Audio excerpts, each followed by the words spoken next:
សំ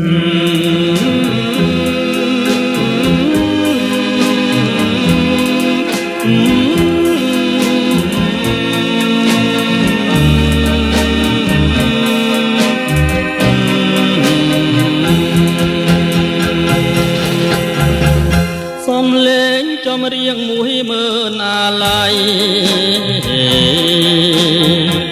ចំរៀងច្រៀងថ្មីនឹងក្រោយបង្អស់ចំរៀងអ្នកក្រងស្ដាយស្រណោស្ដាយចិនដែលស្មោស្ដាយឈ្មោះស្នេហាចំរៀងសោកស្ដាយคล้ายជាពរជ័យជាចំណងដៃដល់ថ្ងៃ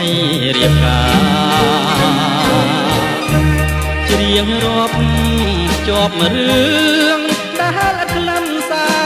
រជារឿងអនិច្ចាស្នេហាពលប្រាតែស៊ូកាន់ចិនទាំងមើលអាឡ័យដួងជីវិនខ្សែក៏សុំចិនដែរតែសូមឲ្យអូនប្រកបក្តីស្នេហ៍កុំឲ្យបាច់បែកដោយស្នេហ៍ប្របងចំរៀងអាឡ័យក្នុងថ្ងៃបែកគ្នាទឹកភ្នែកច្រៀងលាគ្រាធ្លាំឆ្លើយឆ្លងលារឿងទាំងអស់លាឆ្មនបងលាចិនដែលផងឆ្លងស្ពានជីវិត